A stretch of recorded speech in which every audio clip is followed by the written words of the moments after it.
all the time, so that's what that they understand that this is that open drug use is a big problem in our commercial district and throughout the entire district, and that is something that they're working closely with the community board and other partners to look at it. But I'm trying to just imagine this is the reason why that this space was created, is to highlight a beautiful space. Hopefully, it's so bright that people won't come to open drug use, Yes. but it will be used as a space. But I guess the concern is that sometimes the attention, like Roberto Clemente Plaza, is not what the result that you happen to get. Yeah. And so the tables are not going to be permanent. The chairs are going to be permanent. It'll come and go as the programming is organized, and mostly with the school. Is that correct? That's The goal. That's the idea. That's the goal. I also want to highlight that there's a mosque on Elton Avenue who I've been engaging with, and I think they can be a community partner that is interested in activating that space for cultural reasons and neighborhood events and things like that. How is also the bid anticipating, say in the perfect world, the bids are used for sanitation, for security, has the bid working with NYPD, like in this project, will be helpful in working to likely move people along who are not, meaning the best for this space as is organically was likely proposed. Yeah. How's it? Is that something you still think you're still also thinking that through? Yeah, 100%. So thank you for bringing that up. Pedro, the executive director, has been really forming the relationship with the NYPD and increasing police presence at Roberto Clemente Plaza and the surrounding areas. Through that relationship, we would say, hey, this is coming here. Like we can refocus. We can say, we need extra support here.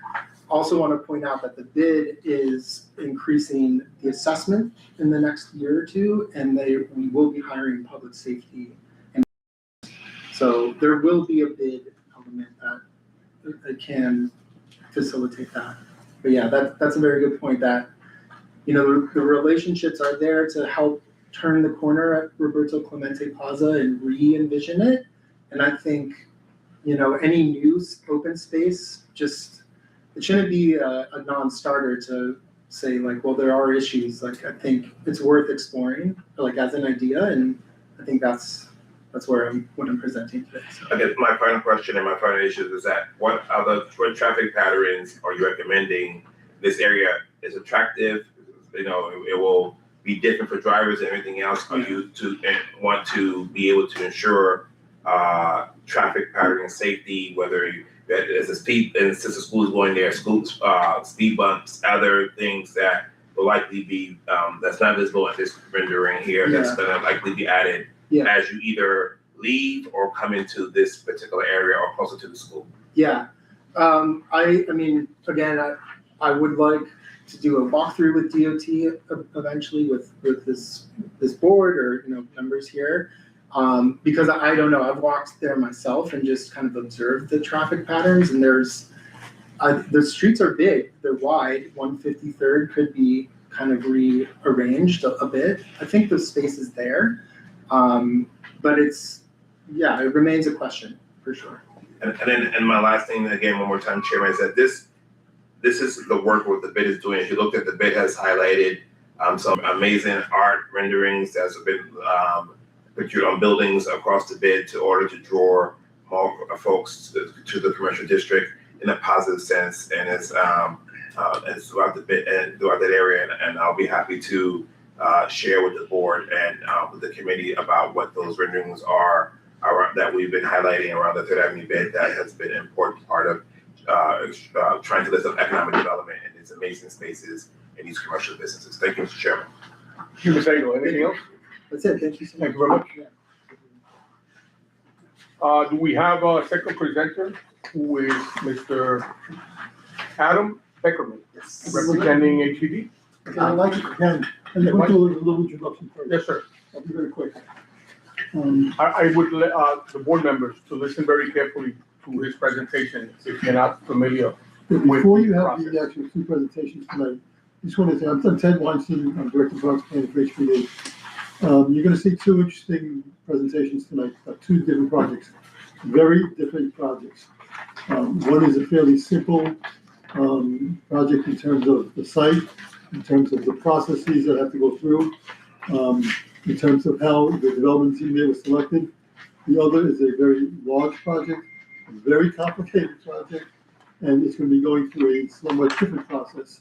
And it was that development team was selected in a different way. So two very different projects. The point of this is that I know this district has had as much development as any other.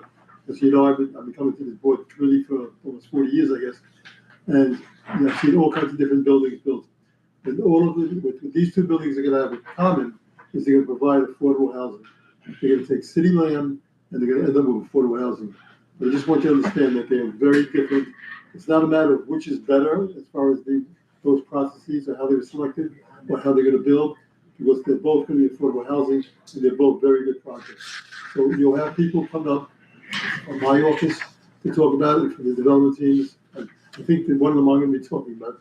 But I just want to get the setting of this is that these are very different projects, but they're both very good. Thank you.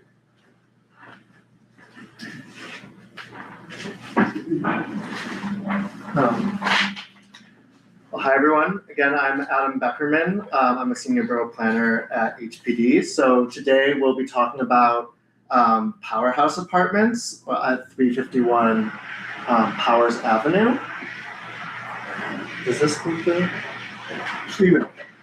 Okay, I can do this one. Yes. So I'll be talking about the kind of the project background, the history, and the site, and then I'm going to hand it over to the development team to talk more about the project. So as Ted mentioned, this is an 100% affordable housing project. It originated and it was identified in the borough jail points of agreement as a site to be developed as affordable housing. Currently, the site is being used as parking for DOE staff at the neighboring PS 65 building.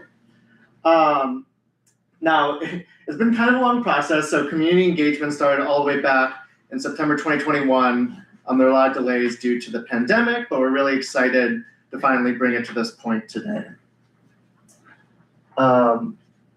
So as this is city-owned land, it went through our request for proposals process.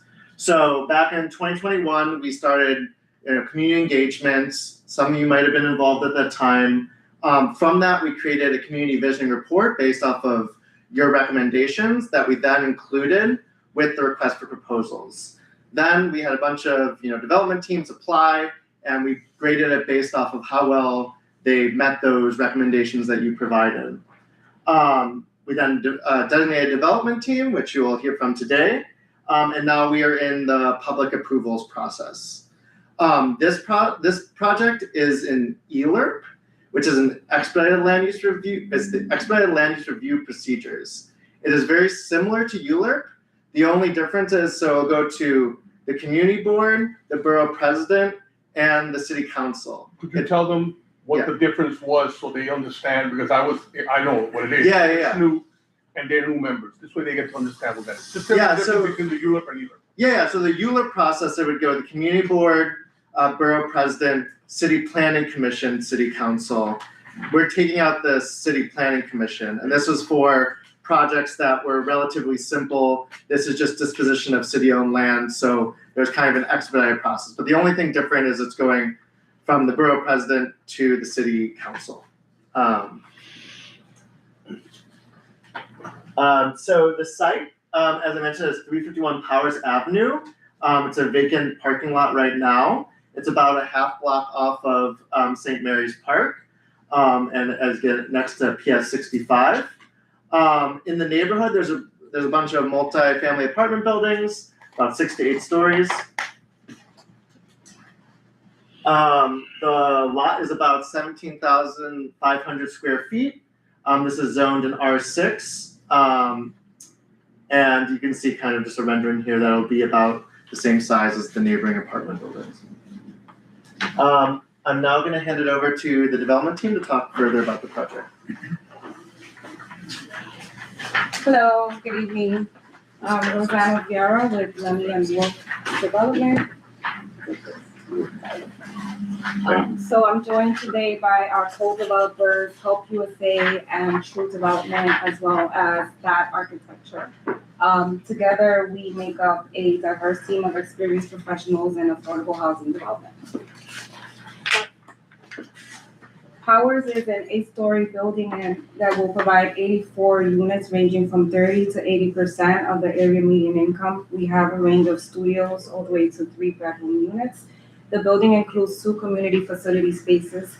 One space is a theater, 3,900 square foot, 100-seat theater, and the other space will be workforce training center. We also are replacing the parking in the rear yard of the building with 30 spaces designated for DOE staff, which was one of the recommendations and requirements of the RFP. This is our first floor plan where you'll see separate entrances for residential, for both community spaces, for the parking in the rear yard. Building the parking at grade will allow for less disturbance to the community because it will require less excavation on site. This is our typical floor plan. So units range again from 1 to studios to 3 bedrooms. You can see the variation here with the lighter shade for the smaller units and the darker shade for the lighter units.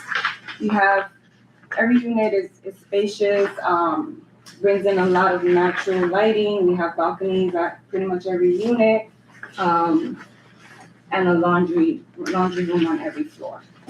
The other floors vary slightly due to setbacks, building setbacks on different levels. We have about 50%, this again is in response to the community visioning plan where 50% of the units are sized for families, 2 and 3 bedroom apartments. We have smaller units throughout the building, but 71% of all of the units are for very low to extremely low to very low income. So for a typical 2-bedroom, on the lower end, that's about $1,170. The rent is about $1,170, and on the higher end, it's $2,600. But as you can see, it's a very small, only 2 units in that category. I am going to hand it over to Laura, but I just wanted to say that we're going to build a certified passive household. So Lara will explain a little bit more about sustainability features and the design features in the building. Sorry. Hi all, again, my name is Laura Fermoso, project manager at the SAR Architecture and one of the architects of this project. I'm here today to briefly explain you how the building design responds to climate challenges and support the residents' well-being. This project goes beyond the minimum energy requirement, and it was designed to be a pilot project for the Mayor's Office of Climate and Environmental Justice, with a focus on resilience to extreme heat and heavy rainfall. Because of the site is located in one of the most vulnerable areas in terms of heat, the building includes both active and passive cooling strategies. For example, an active strategy is to include air conditioning in all the apartments, and some of the passive measures include to have angled balconies which faces north to reduce the solar heat gain, while providing a private outdoor space with nice views to St. Mary's Park. And also, we have selected the light color facade to help reduce the heat absorption. Additionally, we know that the community is concerned around air quality and asthma, and to address this, the building has controlled ventilation with filtered air, which helps to ensure good indoor air quality. At the same time, we're working with Parsons Healthy Materials Lab to select healthy and non-toxic materials to maintain that good air quality.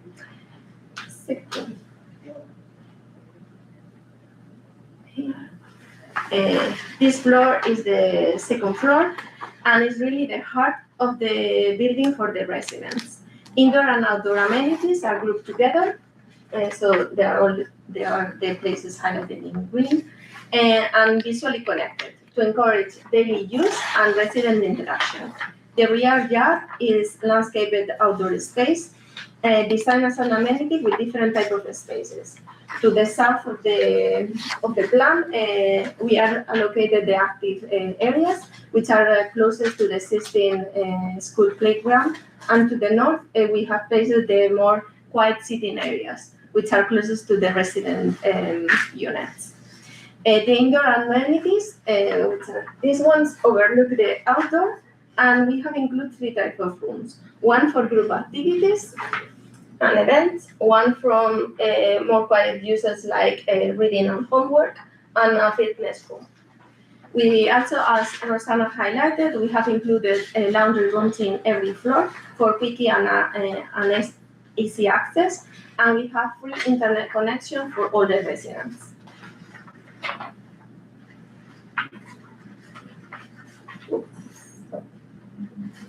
And this is a 3D sketch from the rear, highlighting the outdoor amenities on the second floor.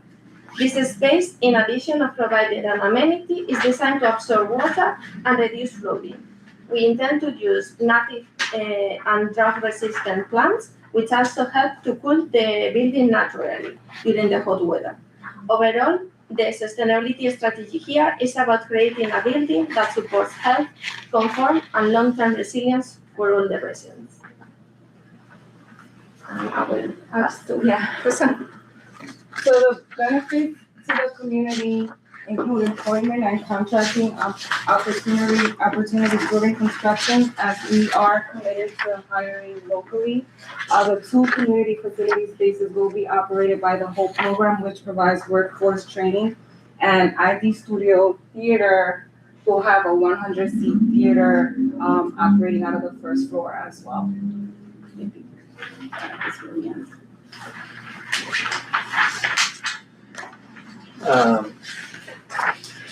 So one of the next steps is, as I kind of mentioned before, this is ELR, so we'll seek the CB1, Borough President recommendations, and then we'll have still City Council hearing and vote later on, and I guess roughly expected approvals by mid-2026. I did that one. Sorry? I think the last station, Just roughly expected approvals by mid-2026 if everything goes according to plan. I'll give you. Okay, first my question, can we go to page 17, project affordability targets? Yes, there's been a big change because the numbers were 57% of units below 60% AMI. That changed to 71% and 50%. That's a big change, and that's kind of my question,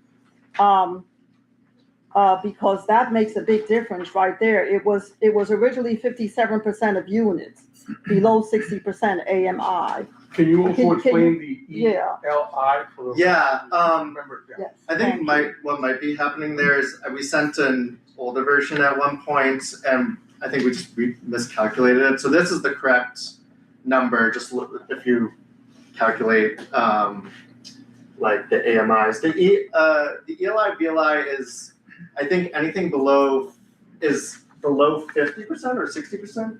Is that correct? It's low. Extremely So low. it is. You want Extremely low is below 50%.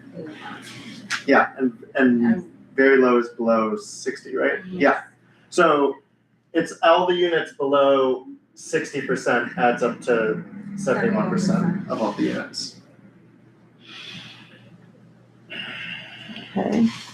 Okay, and just one more question. I heard in the presentation that there will be a laundromat on each floor. That means that no apartments will be allowed to have their own washing machine.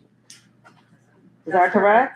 Okay, I just want to know. 17-4. Okay, Yeah, thank you. Yes, I just would like to ask, will priority be given to the people in the community, Bronx residents, South Bronx residents? Yep. Yeah, so there is a 20% community district preference that will be relevant to this project. But that doesn't preclude the other 80% from going to community members. It'll just be, there's a specific 20% set aside for community district 1 residents. Okay, very good. Which basically means that we could end up with 40% of residents in the building, just because they can come from the regular lottery. So I have a few questions here. Who's gonna be managing the building? Lemmy and Lemley and Wolf. And when is the start, the date that you believe that this project is going to begin? Anticipation date. I need a start date and an end date. It's hard to say sometimes with like when you receive the funding, but if we're expecting, I guess, approvals mid-2026, you might start construction. I think a very ambitious goal would be January 1st, closing in December. We could get pushed 6 months beyond that. We're pursuing a 9% tax credit award, which is a I'm competitive. gonna get to that one now. Yeah. So what's the project cost? Well, right now, we're in design phase, so we do not have a total construction budget yet, because we're still designing. So the goal is to get through, right now, we're in design development stage. Okay. So we should have full drawings, design developments, drawings by, I guess, the end of this month, so we can start bidding out the job. And what funding sources are you looking at for this project? So it's 9% tax credit, HPD subsidy, Reso A funding. Any private money, banks? We'll have a construction lender, yes.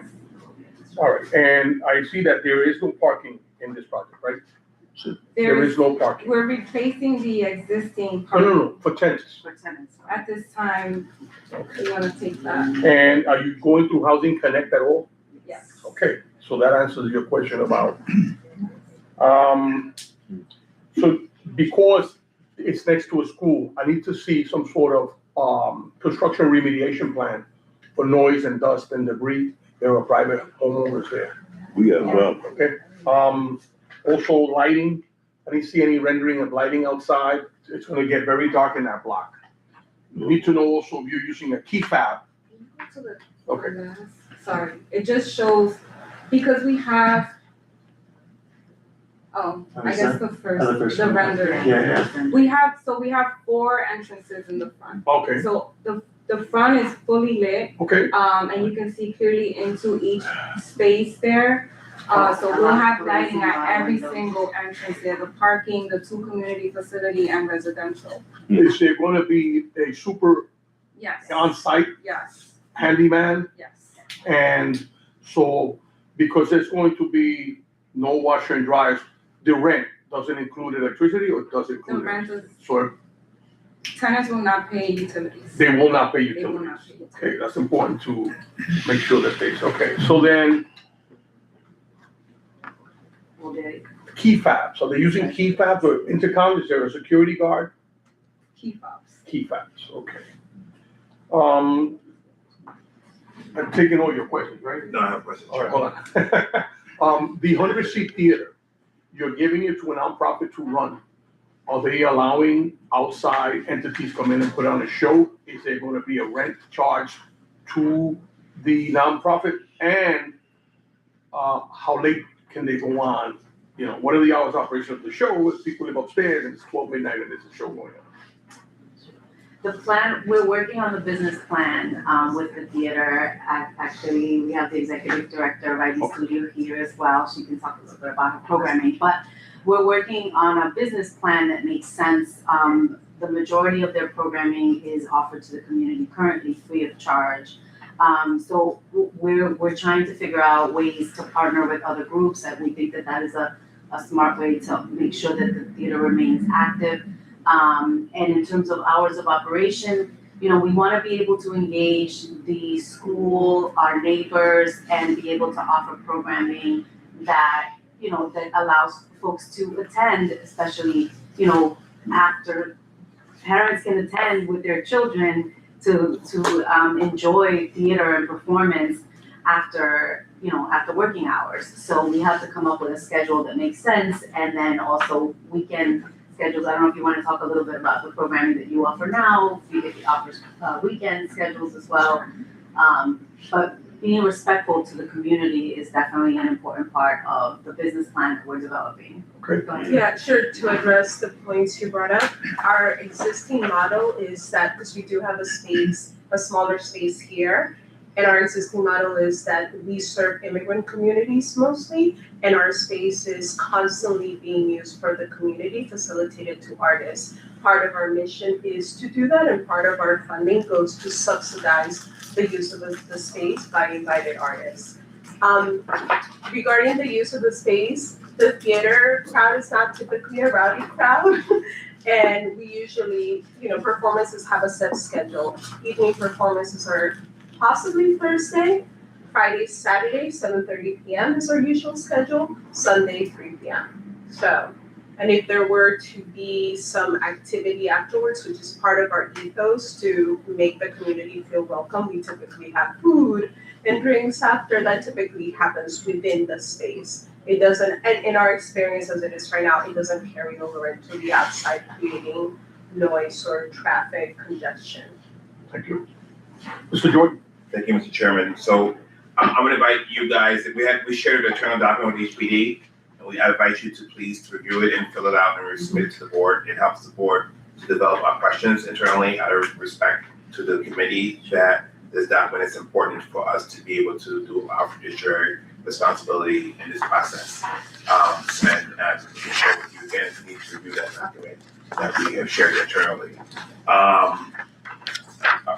Let's talk about go back to the AMIs and to help the board understanding what the AMIs are for, as we include AMIs, can you educate the committee members on what the AMI numbers are? When we look at all the different AMIs are, what are the income amounts for those AMIs?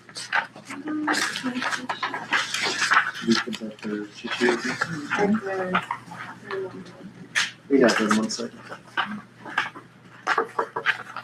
And can you include that in your next, the minimums, rent breakdown? Yeah, we can send the, This will help us in our, in the understanding the rent rolls, Right. what the actual Yeah. numbers are. We understand that the word affordability is a word that's used and the development of affordable housing. The concern for some of our board members is the word is sometimes used loosely. With due respect, I know that we have some professionals here. I know Joe Lotolo for decades. So I trust projects that come from the Mellon Wolf, and I hope that trust is what we can count on tonight. But I want to speak to the when we rent rolls, as we talk about affordable, we say affordable for who.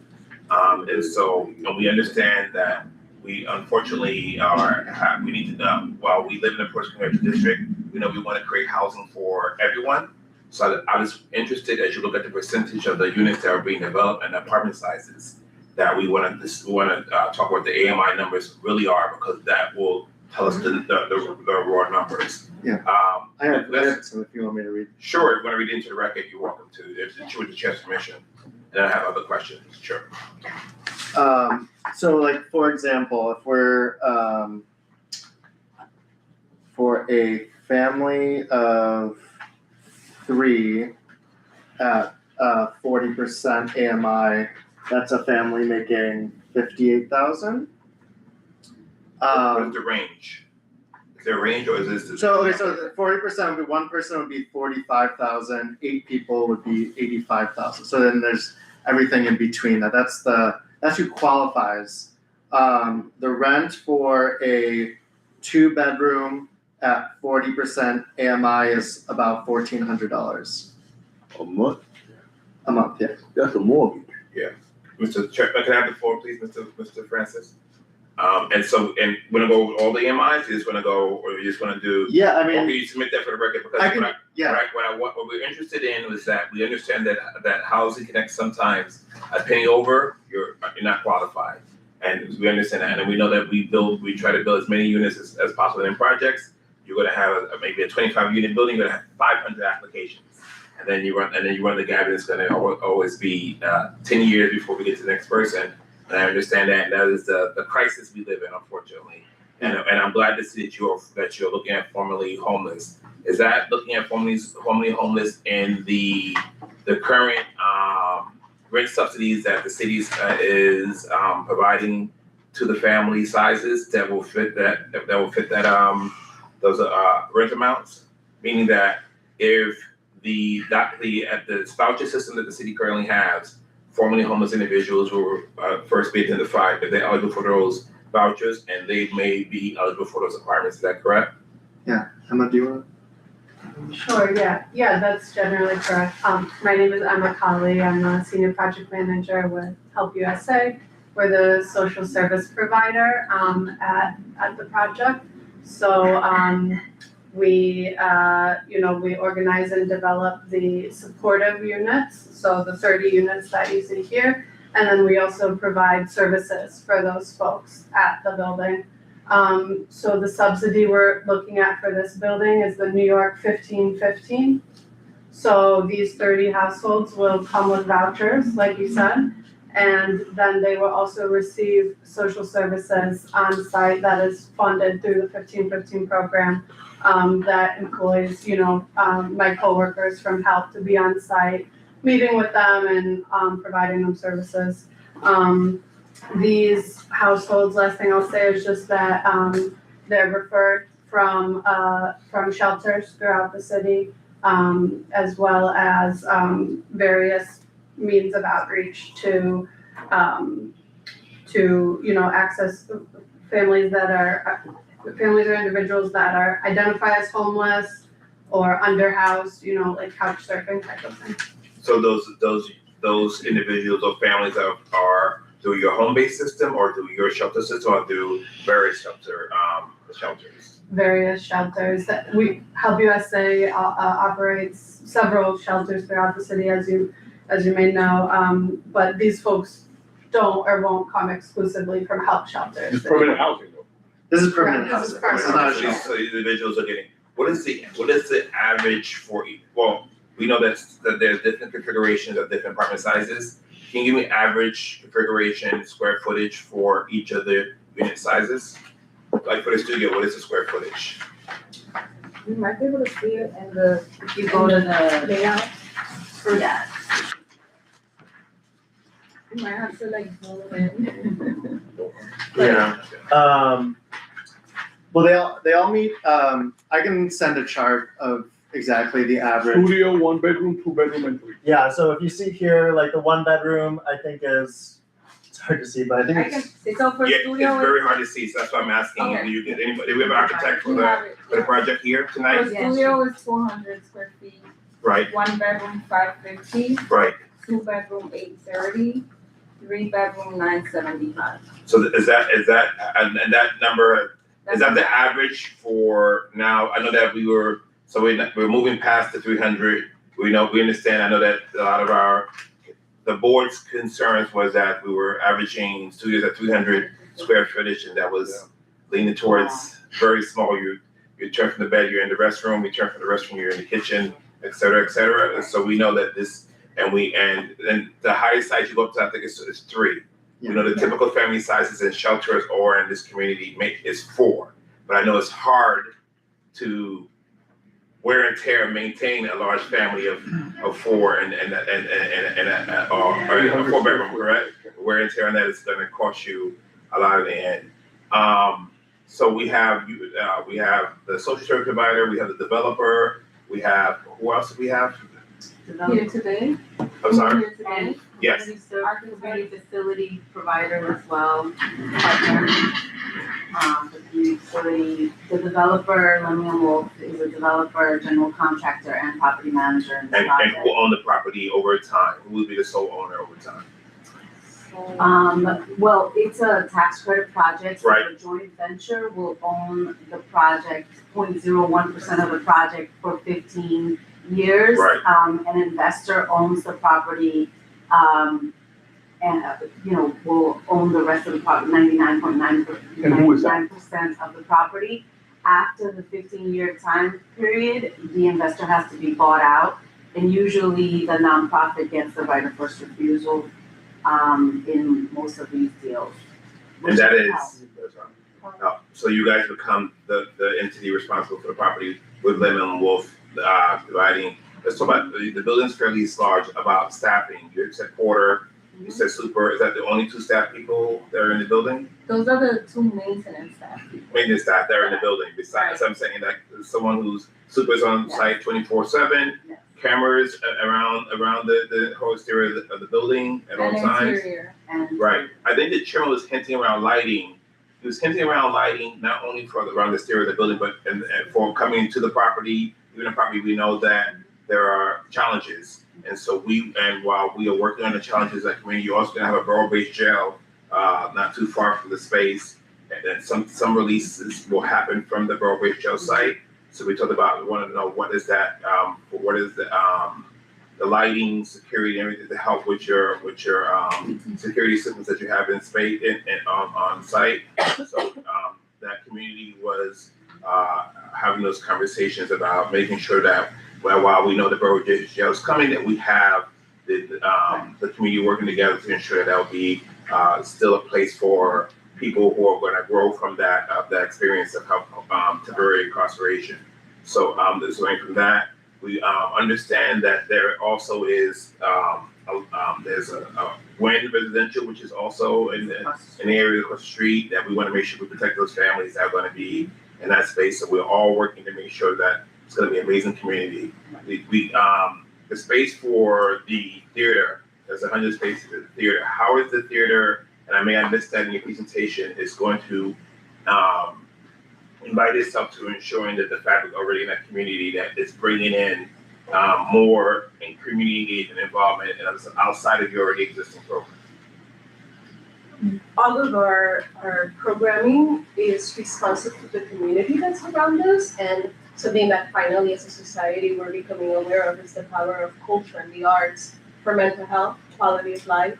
So a lot of our programming, one of the things that sets us apart in general is that our plays, the cast is made up of professional actors and community actors. So we run what's called a community building theater workshop. We've done that for many years. And through that, community members train in theater. Some actually become performers, which is very satisfying. And others just use it as a form of empowerment, self-expression, therapy. And then they become part of the plays themselves or take part in the backstage crew. So those are some of the ways in which the community is engaged. Also, all of the topics of our plays have to do with the community. For example, we partner with an organization in Hunts Point that they are on the side of the Stockbridge Juvenile Detention Center, non-existent now. We developed a piece that had to do with that area, right? To answer to the fact that we were coming into that space to create art in that space. So everything that we do is responsive to the environment around us. We're not bringing culture from the outside to sort of impose it upon the community. Are you a Department of Cultural Affairs cultural institution? Yeah, we receive funding from UCLA. And so that opens up your programming. I think it's an amazing opportunity for young people who are living in that community to express themselves. We understand that unfortunately ways of young people being expressing themselves is to drill rap and other ways, and so we can find ways of positive interaction through the performing arts system. We used to be a large performing arts community, District 7, that young people be able to express themselves through arts, bands, chorus, etc.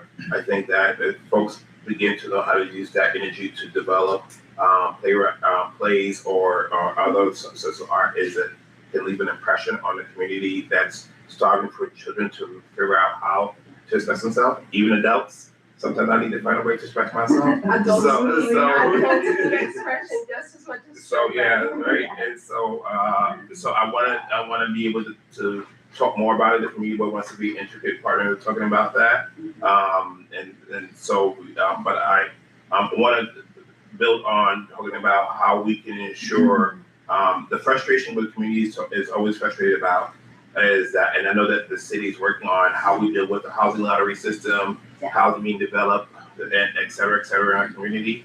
I know that we worked very hard with HPD and the city council to develop this proposal, and we congratulate the team that you guys are applying for it. this is going to be a working relationship as we continue to identify the priorities of the full board, which would be, of course, local hiring, ensuring that we see some of our faces that are likely be that are go through the process to likely be able to apply for these apartments and hopefully be able to receive it. I think the concern is always about affordable for who. When we say affordable for who, it's not only money, but it's about our faces being there. It's also helping our homeless brothers and sisters who have been unhoused such a long time in our school systems and throughout our entire district, trying to find ways to be able to get that. And then I think finally, we want to make sure that everyone there becomes great neighbors to enhance the already existing community in the most positive way as possible, so to add to that fabric and then continuously become civically engaged and minded, organized, and that they're this transients, meaning that it is go to work, come home, we don't see them engaged and involved. And I know that community, the chairman Diego Beatman and other parts of that community are finding ways about how to be able to change that community going forward. And the board is a great place to start it off at. Yeah. Thank you, Chair. Thank you. Councilman, any questions? No, I, as you know, really appreciate this project. I think it ties in a lot of things that the community has been asking for: theater space, community space, and bigger units. I know that we can go for 5 bedrooms in our communities, but I understand the funding mechanisms, and so it's good to see that. Also, the fact that here in South Bronx, we struggle a lot with health and making sure that projects that are coming up are meeting those standards, and make sure that we're not needing anymore with these buildings, and we're looking forward to that. Really, really just makes me happy about it. But I was interested to hear from the community board, obviously, as people who live here, work here, serve here, what you feel about the project, and making sure that we get it right. But I think you guys put a lot of work into this project, and I'm really happy about it. Thank you. So I think you guys are gonna be okay. I just want to thank you for coming. I've been on this board since this project began from the beginning, so I know the whole process. But there are some new members here that don't know, and on the committee and on the board. Okay, so I want to thank you for coming and having your presentation. Mr. Francis, questions only. Question. Are you aware of what's being proposed 2 blocks away from what you're talking about? The jail. Hmm? Are you talking about the jail? Thank you. The Yankees? No. Hmm? What? No, I'm not aware, I'm sorry. You said the jail? Oh, I thought it was I thought I said the jail, and okay, I'm sorry. Yeah, cause Yes, I was aware. what you all intend to do about that? Cause I'm totally against it personally. They don't have anything to do with the jail, Mr. Francis. They're developers. How you gonna get people to move in there? 'Cause I remember a whole lot of buildings used to go in this neighborhood. 'Cause you still got that vacant garage on 149th Street, and you still got that courthouse over there, and you got that vacant state jail. Mr. Francis. The question is very simple. Mr. Francis. People Mr. that Francis asked a question I'm relating giving the question. to the project. The question to the project, the recruitment of the process of people moving in, residents. The Housing Connect process. Mm-hmm. Okay, so in terms of Housing Connect, as you know, it's a lottery process. So one of the things that we do is work very closely with the community board as the project is coming live and the lottery is approved, to make sure that we do as much outreach as possible to get as many applicants from the community as possible.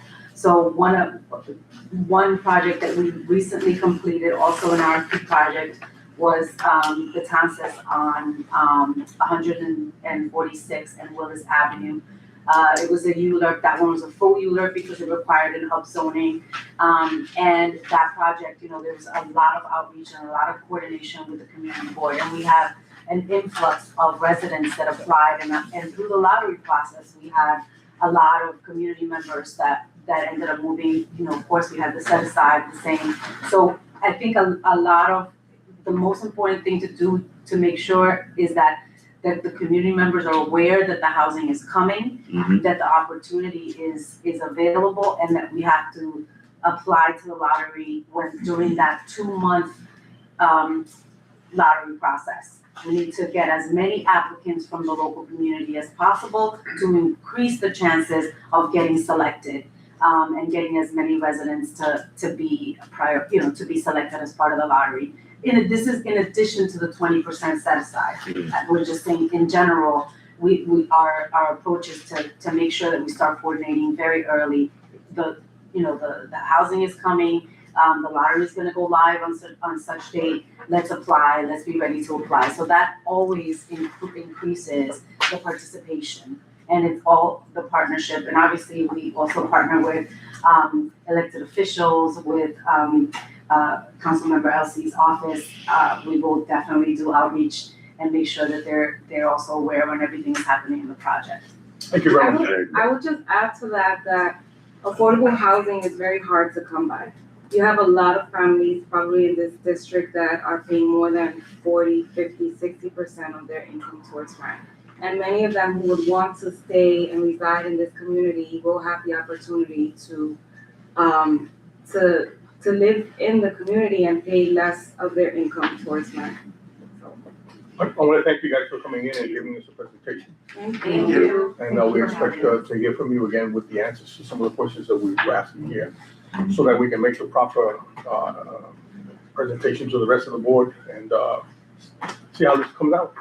All right, thank you. Thank you. Thank you. All right, next presentation is by Mr. Ted Weinstein, Director of Bronx Planning, HPD, and Astrid Walker Stewart, Senior Planner for HPD.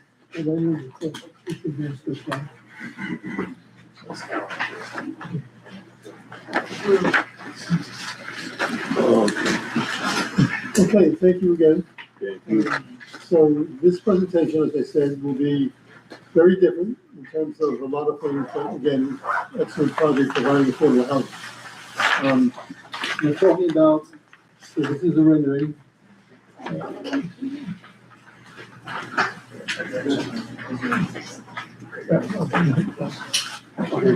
So this is the site, it's right next to the Madison Avenue Bridge. One of the bridges. Apologies. Take a minute. Oh, hell, man. And it's one.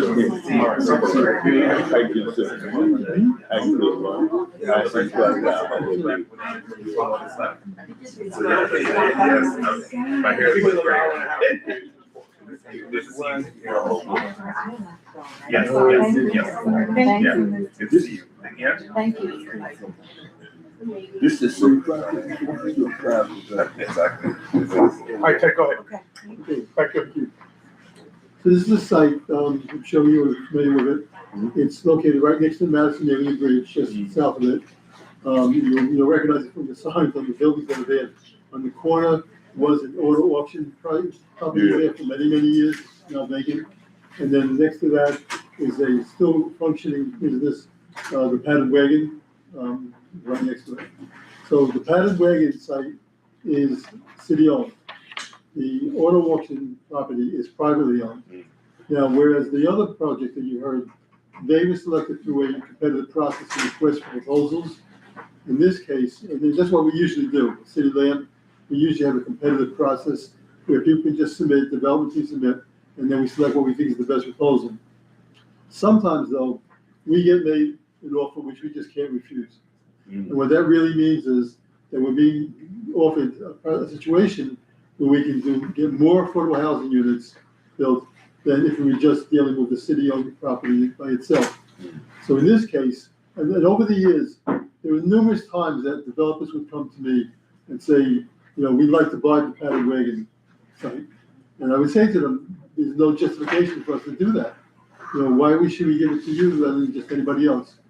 And what I would say sometimes is, if somebody was to buy the auto auction property and combine it to get more affordable housing, then that might work. And that's exactly what happened. Two development companies got together, formed this joint venture, submitted a proposal that if they combine their private property with our city property, we get a lot more affordable housing. And so in this case, what we call sole source. And we agreed that made sense in this case. We also, by the way, have an internal process which goes through a few different levels to make sure that it's all on the up and up. And that this went through that process as well. So again, just where it is, it's right next to the approach or coming over the Fairview Bridge. You have the dig-in, and that's one of the things that makes it difficult. It's surrounded by the bridge, the dig-in, another bridge, the railroad bridge, and the river, waterfront property. Okay. This shows where it is. And that's the building that's currently the Paddy Wagon. This is the old auto auction property that is vacant. And then there's part of this parking lot for the trucks from the Paddy Wagon. Here's the bridge, it's Patterson Bridge, and over there is the Park Avenue Railroad Bridge. These are just the pictures showing around what it is, where it is. It's on 138th Street, is the service road of the Patterson Bridge. There's right next to, between the bridge and this property, there's a street. Yeah. It's not a much used street because you have to get on it, you have to go underneath and around from the storage place that's on the other side. So it's 138th Street is much used. The main street there is the service road of the Deegan. And we've had a lot of discussion with city planning about this recently. Most people think of it as exterior street. That's what the sign says. Department of Traffic says it's really 135th Street. City planning was saying this week that on the official city map, it's simply called the Major Dean Expressway Service Road. So whatever you call it, that's where it is. So this shows what's been happening in the area. Okay, the red are buildings, projects that have been built in the last few years. The yellow is where this is, and this isn't even an up-to-date map. There have been additional buildings. And all of these buildings, except for this one here, 425 Grand Concourse, all the rest of these were private land. They got private financing. They did not use city financing, HPD financing to be built. And so therefore we had no control. No, they all have to, they're using a certain tax benefit. They have to have a percentage of the units be what's called affordable. That just means it's not market rate, you can charge thousands and thousands, but they're not cheap for the most part. And all of these other buildings are in that situation. They use private financing and they only have it to require, usually it's 30% be quote affordable. What we want in the area is, and you want, is more housing that is truly affordable. 425 Grand Concourse, which replaced the old PS 31 building, that's like that. This project, this building will be like that. And they'll go into details about what it is. Okay, basically, do you want to just go or you want to use whatever you pass it. This just shows you it's going to be two buildings. One building will be on 2 phases. One building will be seniors, through a program that we have for senior housing, and then the second building will be built what we call a family building, and that's open to the lottery, except for the units that are for formerly homeless. So it's 537 units altogether. The senior building will be 12 stories, the other building will be 26 stories. They're going to get various kinds of public assistance through HPD bonds, through tax credits, HPD financing, and the average will be, if you average all of it, it'd be like 53% of the AMI for the entire complex. But there'll be more for the lower levels. Because we think in some ways this is actually an attractive location, there'll be some units of slightly higher, but still moderate at most. And then this just shows the actions. Again, this is disposition of city land, designation of the urban development action area and an urban development action area project. Various types of special permits having to do with setbacks, waterfront certifications. There are certain situations where the property is on the waterfront, so it needs to have a certification from the chair of the City Planning Commission in order to do that. This is considered one of the most complex projects that we've had anywhere. We had just last week, we met with City Planning. They had already gone over the project several times, and it was a 2-hour meeting to again go over more details and more details. to make sure that the exact right sections in the zoning resolution were being used. And so that was done. And so there'll be, again, setbacks for the heights, without certain heights and waterfront. I think that's it for me. Yeah. That's it, I'm up. Yep. All right. Thanks, Ted. I was gonna do some of the other slides, but when you got a living legend presenting, you let the man go. So, it's great. So, thank you all for having us again. My name is Matthew Washington. I work for Phipps Houses. I'm here with my colleague Nina Villanueva, and our partners in this development, certainly HPD, and also Douglaston Development, Ray Tong and Isaac do. And so we'll go through some more slides and talk a little bit more about the development and some more of the details. You know, we'll certainly have some time for question and some of the improvements that we're really excited about for the overall area. So as Ted mentioned, the development will be built in two phases. The first phase of that development is the senior building. And so the senior building, just under 185 units, 12 stories, and then close to 2,000 square feet of commercial space right down here in the corner of 138th Street and Exterior Street, or 135th Street. You know, one of the main things that's important, I'll just give a little bit of background on Phipps and Douglaston for those who don't know. We are developers. We also manage properties. Phipps Houses manage properties. And then through their partner Clinton Management, Douglaston also manages, and they also have a construction arm, Levine Builders. And so we have a full understanding of the entire process of creating the development, actually building it, and managing it. Collectively, Douglaston and Phipps have just over 1,000 units of housing within Community Board 1. And just over 100,000 square feet of commercial space. So it's an area we're very familiar with, and one that we are happy to provide some additional affordable housing in. And we get to give our residents waterfront views, which we think is pretty special and a great opportunity, particularly for seniors. So this will be developed first. One thing I do want to point out, we will have on-site super living at this building, so any issues that need to be addressed will be addressed on site. Plus, there will be on-site residential services that we have. Phipps Houses. We also have a sister organization, Phipps Neighborhoods, that runs social service programs. We have a few community centers we call opportunity centers throughout the Bronx.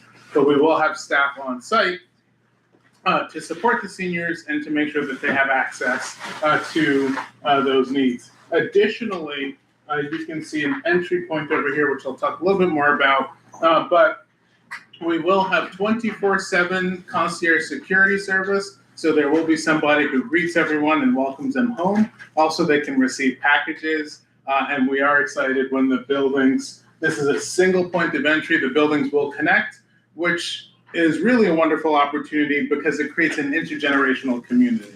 You have the seniors not going to an isolated building by themselves, but they all come into the same entry point, and going into the same entry point, they will interact with the families going onto the other side of the lobby. So you'll have seniors interacting with little children, with adults, and so it creates a real sense of community right at home, which we think is really special and really important. So we're excited about that moving forward.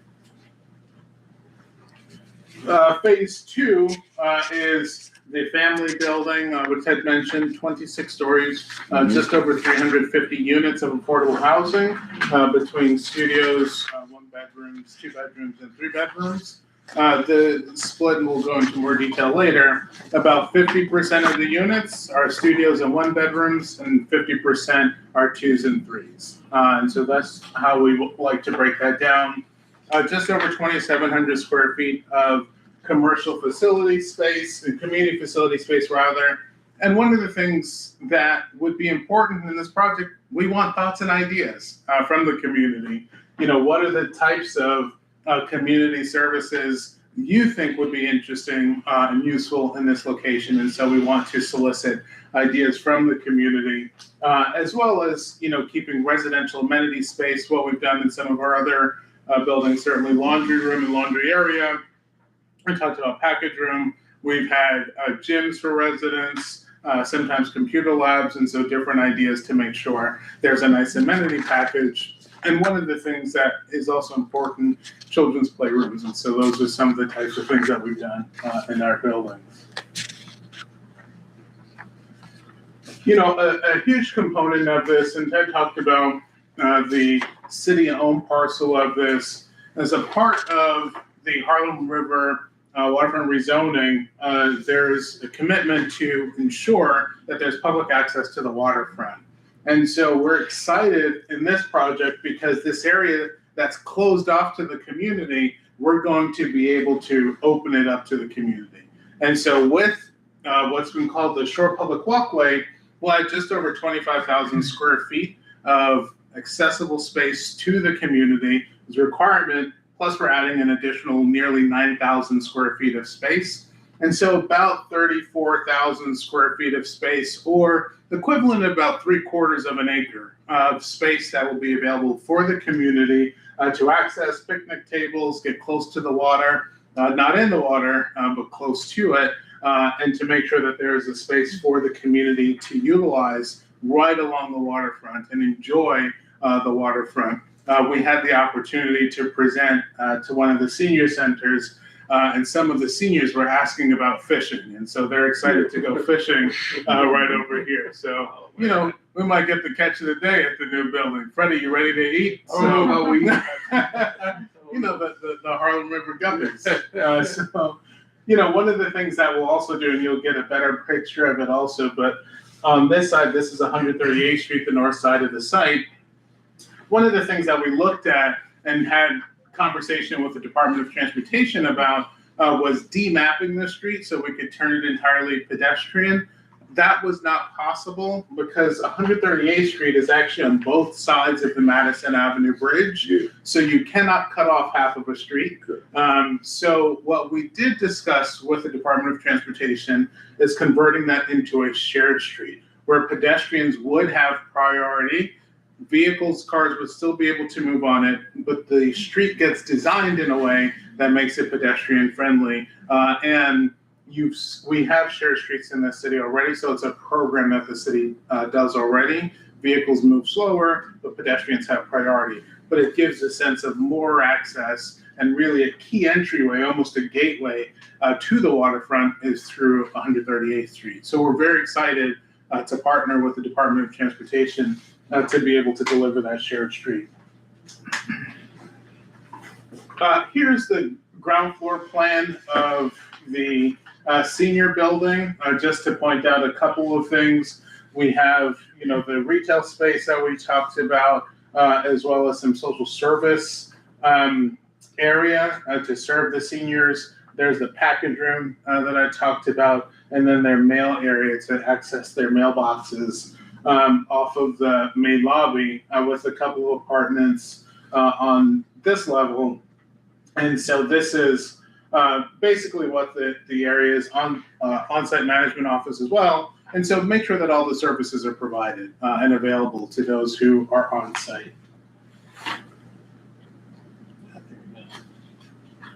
And then this is the first floor of the family building, again in phase 2, as it points out. Some apartments in yellow, and you can see sort of different breakdown there. We also have a fitness room, and then there's that community facility space, package room, and then mail. And so being able to, it's a real advantage. Oftentimes you'll see, in luxury buildings where there are package rooms where people can receive their packages, come and pick them up safely. And so it's been important to us to deliver that service, to everyone. Everybody wants that, and sometimes it's hard. You've got something coming, you're not able to be home to receive it, but to know that it's going to be put away someplace safe where you can access it securely later is critical, and we think it's really important for this project. We'll just show you the first floor plan for the senior bill, or the standard floor plan for the senior building, just a breakout of apartments. You have your elevated core, stairs. So that's kind of a typical layout, and certainly the board has this, so you can look at it more. And then the standard floor plan for the family building with a longer corridor with elevators and staircases. So public transportation, I'll just keep going, right? Okay, yeah, sure. But don't worry, I'll call you up, so just be ready, I might throw you in. So, public transportation, there are different access points to transportation in the area, within a 5-minute walk. So the 4 and 5 train is right over here underneath the overpass, and so it's close proximity. We've got the BX33, the BX31, and actually the BX1 rather, which shoots down, and so some access to transportation, and then a lot of site improvements around the site circulation to make it overall safe. Most of you, and you saw the pictures that Ted showed, many of you are probably familiar with this area and know it looks crazy today. And it looks like, how in the world can anybody cross the street? What are we going to do? But we're very excited that we get to, really invest in improving the area. A lot of coordination with the Department of Transportation about softening, the area, and how do we make it, accessible. When we have seniors there, we want it to be safe. We want it to be easy to cross. And so we've talked with the Department of Transportation about repainting areas to make it easier to cross. And you can see some of the circulation around here, as well as, even thinking about sort of the light timing and how we can adjust that to ensure that. They got to put a truck down there. I said that just for you. I know you're thinking about it. So we have been working very closely with that. There's a lot of improvements that are happening. Right now we can see work happening in the intersection. So we'll continue to do that and make sure we monitor that to ensure that, this whole area, not just at this site, but as we go sort of up and around the area, is improved to encourage safety. So a lot of coordination with DOT and certainly the community board. These are just a couple of highlights. One of the things that we will be adding along or really enhancing along 138th Street, there is a bike lane now, but making a better bike lane when this project is complete is going to take place. And so these are future improvements that are coming that we are planning on. We're coordinating with the Department of Transportation. I talked about here in point 2, the widening of the sidewalk and the crosswalk to make it easier to cross over from east to west going into the building, to access the lobby. We have additional widened sidewalks to make it easier to see where and how you're crossing north-south across the Madison Avenue Bridge, as well as just more pedestrian median. So there's a stop point. So if you're a senior trying to cross, you can stop, make sure that everything is safe, and keep going in particular. And so that is important, and having those medians and those stop points is critical. And then additional protected bike lane on the north side of 138th Street. And so making sure those who want to ride bikes have access to it. Pedestrian path. So we talked about, the Shore Public Walkway on the west side of the site, but we're actually also going to improve the pedestrian walkway on the east side of the site as well, adjacent to a bike path that will be added in so that people can walk, and so you have options. Right now, it almost feels like a derelict street if you're walking on exterior, but this will have life to it. It'll be planted. You have a bike lane, there will be activity, there will be things happening. And so just so you can see the widening of the path, allowing people to walk through, and get through the building well. Here's a point out of the Shore Public Walkway. And so this is just an access point to the waterfront. So you'll be able to access the waterfront here on the north side or on the south side. for the public as well as walk past. And then the residents will enter the lobby here. There's a staircase here or a ramp, and so you can get either way into the building. Here's a bike path, two-way bike path with a buffer zone that we'll be adding. That's something that's really important, with the idea of connecting the Greenway all the way up the Harlem River, making sure that people can bike, and we continue to promote bike access and utility. So excited to be able to do that. One of the things that we've discussed a lot is you don't want bikes flying by when people are trying to get into their home. And so this will be a dismount zone where they're supposed to get off of their bike to walk it across, and we'll use bollards and other things to discourage moving too quickly so that those who are being dropped off can get into their buildings.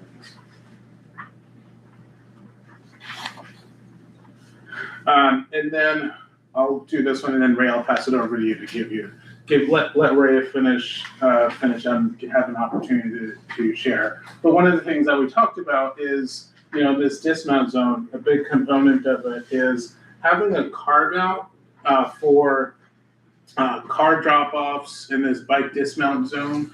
So if there is a senior who needs to call an Accessoride, for instance, the Accessoride doesn't have to sit in the street and just wait and get honked and cause traffic. So there's a little carve-in so the Accessoride can pull in and pick up the person who they need to pick up. Or if someone is being dropped off from a taxi or has deliveries coming in, these are the opportunities to do that. And so that's an important component, of the project to make sure that people have the access that they need to get to the project. So I'm going to pass it over to Rhea. No, Rhea, come on, Rhea. Come on, Ray. No, come on. You came all the way. Is Rhea shy? Ray is not shy. Okay. She was just happy to let me go. As Matthew was explaining earlier, there are different infrastructure improvements that are happening to improve access to the waterfront and around the site, and this is a summary of that. One additional element of this one is anticipating the future containerization requirements and allocating a space for that for the second phase.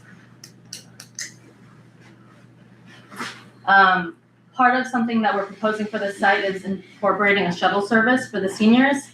This is kind of a preliminary route, but we've communicated with other local senior housing developments, for example, Betances, with Breaking Ground and Tres Puentes, and thinking about a route that would allow seniors to get to their appointments, visit amenities around the neighborhood, and then also allow seniors from other developments to get to the amenities at the waterfront so that they can access the Shore Public Walkway and have some outdoor programming. I think you saw this rendering already. It's old, but there are a lot of planting improvements that are happening to improve environmental resiliency. This area here is actually going to be a salt marsh area, so that will improve resiliency when there are storm surges. And this is a view from the Harlem River. You can see that the CSX rail goes right along that waterfront area. And you can see Anthony right there. And part of the public open space will be down there and the connection to the waterfront on both sides.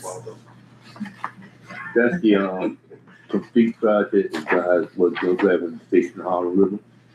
Yeah, if you're looking from the other side of the river.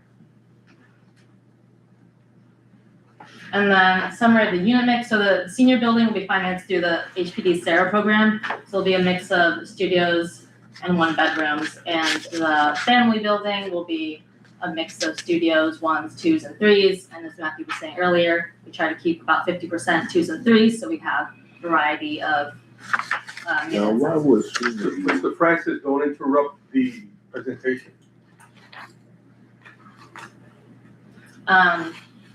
And now looking at the affordability summary, we talked about a little bit earlier with the other project in terms of the income ranges, But for the senior building, it's with the Sarah project, the maximum is 50% of AMI, but residents will only pay 30% of their rent. So it's up to 50%. Oftentimes in our senior housing buildings, they're making much less than that. They're only paying 30% of what they earn. And then same for the family building, residents will be paying 30% of what they earn. It's broken out by income bands.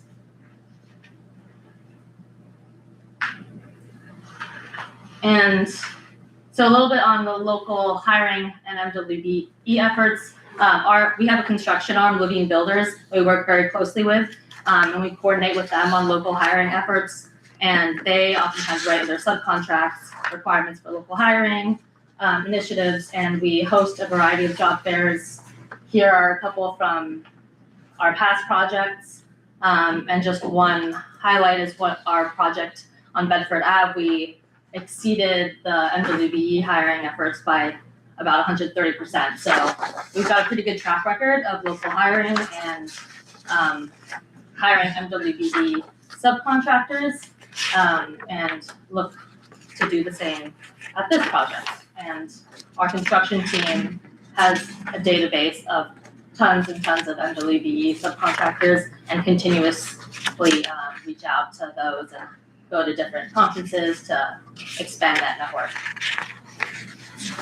And we'd also look to communicate with the community board and collaborate to improve attendance at these events, and then also advertise for these job openings that happen at the site. And I think I'd take it from here. This actually just shows the process, the major steps of ULURP. The only one that's happened so far is tonight. It gives you a date. But on the ULURP, which I know this board is very familiar with because we've had so many times to use it, it starts with the community board, then the borough president, then the city planning commission, and then finally the city council. And so we're hoping, like I said in the opening, we're hoping to be able to certify the ULURP application, if not by late February, by early March. That way, we're going to come back to you as the community board. This is a full ULURP, so it follows the same process as in the past. You have 60 days, and the borough president has 30 days, and then the city planning commission and the city council. I just wanted to point out the difference again with the other project you saw, which is being done through the ELURP, which is the expedited system, where it's going to go to you, still goes to you first for 60 days. The borough president, her review of it is within that same 60 days. And then it goes to the city council. So not just the city planning commission, but also in ELURP, the whole review by the city planning department is eliminated. That's really where it saves the time. And again, for those projects that are very simple, just straightforward disposition of city property, we can do that expedited process. For projects like this and others that are less complicated, it must go through the full ULURP process. And that's what this shows. Again, if we're hoping we get ULURP, we get certification rather in February, in March, by March, finish ULURP by the end of the year. Okay. And that's a wrap. Thank you all very much, Mr. Chairman. Thank you.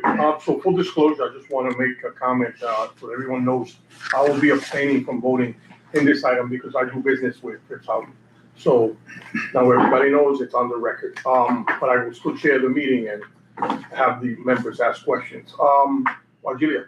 Yes, one of my main questions, and maybe it's even a commentary question, the picnic area situation, and we learned from past experiences on Exterior Street in back of the Bronx Terminal Market, they built the Mill Pond Park. And one of the main complaints that the people have is that they build no bathroom at all. And we learned from our past experiences, and it's actually in the same area. So I wonder about that question, because that's and of course the plan was that they would be able to use the bathrooms in the restaurants and the stores, but that didn't turn out to be the case. Right. Many of them, hey, if you're not a customer of the restaurant and of the stores, they don't want you using those bathrooms. So it's a beautiful park they built, the Mill Pond Park, that was built, and it has a picnic area, it has a waterfront, and everything that you're talking about. Building, so But They're not let's responsible. say that Well, let him answer the question. this is a picnic area, and I know people are gonna be having celebrations and parties and everything. Wait, Are the you gonna picnic have area is for 50 the tenants people going? or for general public? General public. Okay, Mhm. the question is legit. That's a good question right there. It's for the general public. Right. That was a good question. Go ahead. Yeah, no, thank you for asking the question, and restrooms are important, right? This project does not have a public restroom in it, and so that's not part of the design or the scope of this project. So you're gonna have to find a close friend in the building, and knock on their door. Now, I could see that being an issue, but that's, but because it's already, we learn from our past For sure. mistakes, and that was the one mistake that I feel that Mill Pond Parkway, it's a beautiful facility, it's a beautiful park. Yeah. But doesn't have a main that, and you know very well the people are gonna be, you can be a resident of the building, and let's say you invite your family over for a picnic party, which people do, and now you're gonna have 50 people going inside to use one apartment, but it gets, and that's a park meant for the public, that anybody can go and use that park. It's not a private park just for the residences. Yeah.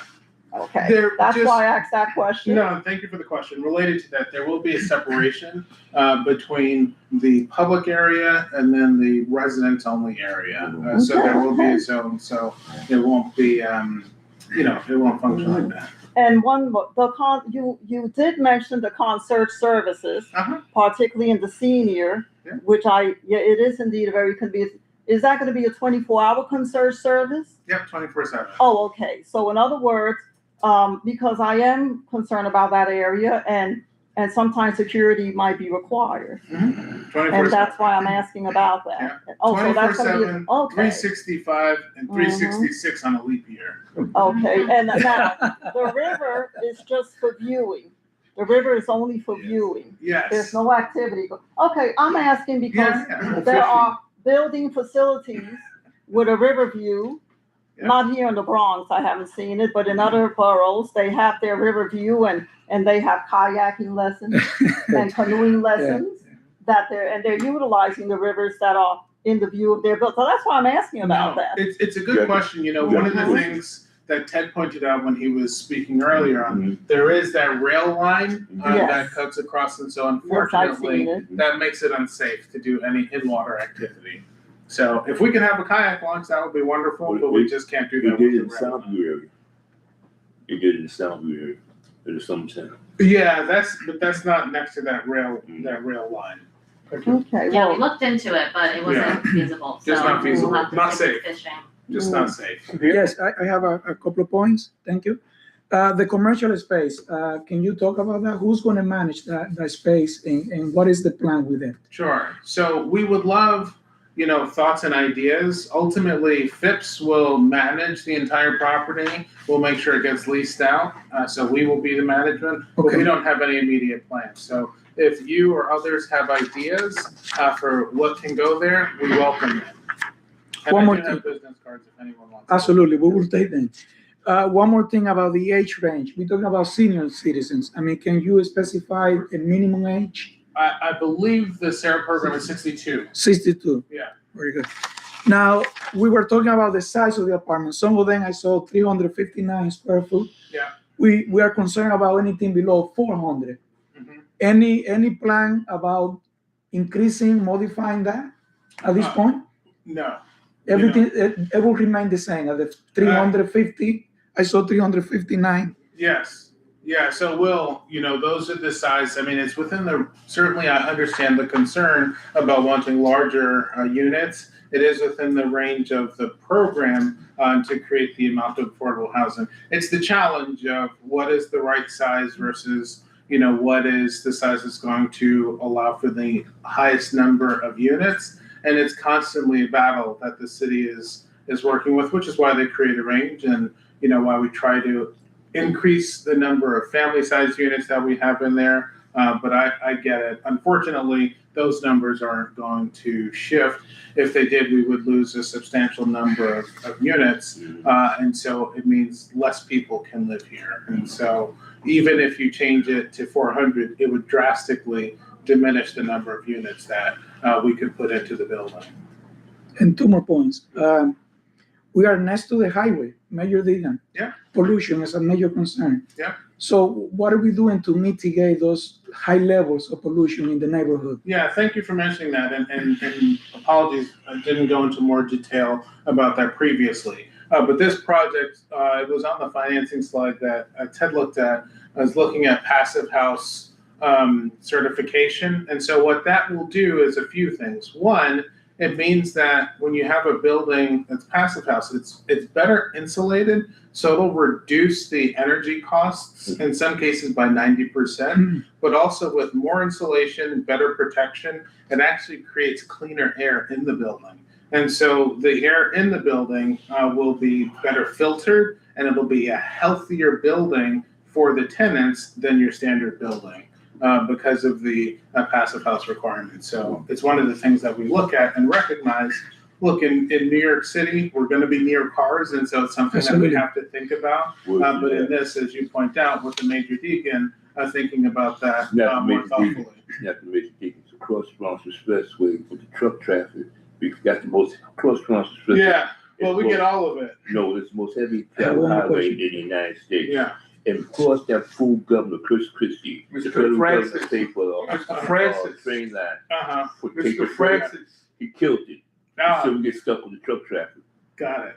We'll have to talk after Mr. Francis. Yes, please. I just have an observation about the accessibility of that building for the senior citizens.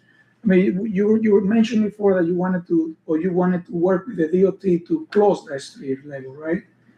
This At some street point, down here, yeah. that goes down to the water. But my concern is in the case of an emergency for first responders, I mean firefighters, ambulances, or anything like that. How is that going to interfere with any, I would say, getting the police, the NYPD, Of course. at any given time and having that waterfront accessible 24/7 to the public? At some point, I'm a little concerned having senior citizens there 65 and up, 80, 90, and having all that noise or the traffic, I mean, foot traffic, Well, at any given time of the day. I'll just say one thing and then Ted will take it over. But one, the street will not be closed off. So emergency vehicles will be able to access the street. Yeah. But Ted, you want that? Yeah, when we started working on this project, one of the first things that we suggested was to close that street, because if you know the area, on the north side of the approach on the bridge is a storage facility. And what you have there is like a U shape going, it comes in from exterior by the storage facility, goes underneath the approach ramp from the bridge, and then goes back out past the auto auction corner. So it's like a U shape there, and it's one way. But that's not what happens. What happens is people coming out of the storage facility, just instead of making a right to go and then a left and a left to get out, they just make the left and go right back out again they go the wrong way in the one-way street. So what we were suggesting was make that side two-way and then close the street on this side of the bridge. And that's when the main reason that the Department of Transportation said that they couldn't do that is because if they ever have to go underneath the bridge, like if they have to make repairs, they need to get it. And also for the reasons that you say, because if the fire department needs to get in there or something like that. So that's when the idea came up, was doing like a shared street so that during the day, because there's still very few cars come around there. In fact, you go underneath, you have to avoid the hypodermic needles and things like that, frankly. Right, yes. And so what happens is during the day, depending on what kind of store is right there, they might put out tables and chairs. Nothing's permanent, nothing solid, but something that is necessary if they had to pick up and remove because of a fire truck or a police station or ambulance, they can do that. All right, thank you. My pleasure. Mr. Palmer? I just have maybe just something to keep in mind since it's close to the water. Obviously, when it goes to water, it's colder and it's an open space as well. So, looking into materials used to, for the heating units and stuff like that, just double, triple check them and make sure they work, because my mother moved into a senior citizen building that was recently erected like 3 or 4 years ago, and this second year, and the heating system wasn't working. So it's a little cold, but she's in a dense area, so it wasn't so bad. But comparing to this building, it's out in the open, it's next to the water. We don't want not only the seniors, but, you know, the family building to not suffer from that. Yeah. Just to keep in mind that double checking the system, also the materials to insulate the apartments, as best as possible. Yeah. Just that stuff to keep in mind. And I just had one more question about the apartment distribution for the senior building specifically. I saw that it was a bunch of studios and just 1 3-bedroom. Is there a specific reason why? Yeah. So like that, it was very, the configuration is very fair. Yeah, so the 1 3-bedroom is actually the unit for the super Got it. of the building. And so we put a 3-bedroom unit because sometimes supers have family, but having, you know, somebody on site, if we just had a 1-bedroom for a super and he's got, you know, or she has, you know, they're married, you know, have 3 kids, can't be in a 1-bedroom. And so that's why there's the 1 3-bedroom, and then the others are distributed between 1-bedrooms and studio apartments. Okay. And just start very quickly on the comment about heating, and sorry for your mother's experience, but she sounds like a pretty cool lady to just power through it. You know, it is important to us because, you know, we will manage it. So we're going to be there. We don't want any of our tenants cold or freezing. And so part of the passive house design, and to what you point out, the insulation is, you know, even if power were to go out, heat were to go out, the insulation that's put in these properties helps keep it warmer for a longer period of time. And so that's something that is critical, and we are working on it and spending a lot of time on it. Ray spent a lot of time herself on heating the building, and so what we're doing to ensure that it can maintain appropriate warmth for our tenants is paramount. I love to hear that. Yeah, part of the passive house is tightness, so it has a very strong insulation envelope and then also very high performance windows. So. Yeah, which will help keep sound out also. Yes. Yes, that house is great. Yeah, absolutely. So your name for the record. Tanae Vaughn. So just considering the framework for the loading zone, I just have a question and it's gonna be another question. Okay. So is there going to be, for the senior building, is there going to be an entrance on the exterior street end, or is it gonna be on that, Yeah, so this there is, would be an entrance there? this is the entrance. Okay, to the Yeah. senior building. That's correct. For the Okay. senior building and to the family building. They're all gonna come through the same entrance on exterior street. Okay, my main concern was that block is an incline, and, you know, coming out as a senior, walking up a hill, getting to Yeah. the loading zone, which is, I'm guessing traffic, I don't really know how traffic would be redirected, but I mean, there's ongoing traffic coming onto the bridge, coming onto the bridge, you know. I don't know, I just feel like the loading zone is a bit of a red flag for me. Just because, like I said, I don't really know what it would look like in terms of redirecting traffic. You know, it's already a headache coming onto the bridge. It's already a headache. It's an exit and it's also an entrance into the Bronx. So that could be hectic. You know, getting medical personnel or whatever it may be to the loading zone for a senior citizen, for a resident, whatever it may be. But it's traffic heavy over there already. Without question. That's why we did the carve out for that zone, for that space where an emergency vehicle can pull in. It could fit a fire truck in there. So it's long enough to fit that. And by getting a carve out into the street, right, the street is going this way, you're gonna carve out in here so you can be out of the way of the traffic. And so the design of it is to address the concern that you bring up. There's a lot of traffic, it's moving. Now you can get off and it's an easier way. And because we're in the United States where you enter the bus on the right side of the driver, it's the appropriate side for people to get in so they don't have to go around to the other side, right? So it'll open up without individuals having to go into traffic. Thank you. Did you have another one? You said you had another one? No. Okay. Yeah. Thank you, Mr. So, Thank you, Mr. Chairman. So my questions go to the carpet space. Are you limiting the amount of time a car can stay in that space? That's an So that important you don't have question. congestion coming of cars waiting to come in or go out of the space? No, it's an important question. It's not a conversation that I've had, but I think it's something that, because we will have somebody in here paying attention, we can watch and monitor. You know, that's not a parking spot. And so if someone is trying to use it in that way, you know, we will have somebody who can call a tow truck if something needs to be towed, or to tell people they have to get out of here. But it is really a pickup and drop off area. It's not an area to be staying for too long, because we want everyone to be able to utilize it. But thanks for bringing that up. I think it's important to label it. Yeah. Zones, like that, I've been in because many buildings that have a sign, Yeah. 20-minute limit. right. Yeah. Or toy zone or something that says, Yeah. oh, my car's not gonna be here And one- if I run upstairs and go back And down. one of the other reasons that we asked them to do that to begin with, is we want to avoid double parking. Right. Along that stretch. Yeah. So anybody who knows the traffic knows that once that red light is gone, because the trucks just fly right by. For The sure. worst thing could happen would be double parking. Yeah. Exactly. My next thing is about where are you talking, is this a lead building or is it's not built?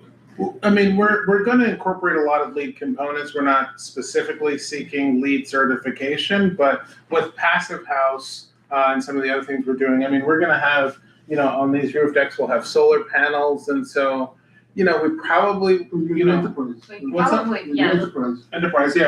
Probably would exceed LEED. We would exceed, yeah. Because LEED is a marketing certification. Sure. We're gonna pursue the passive. And then house you can one. talk about what is gold, platinum, see whatever those things. But Yeah. where are your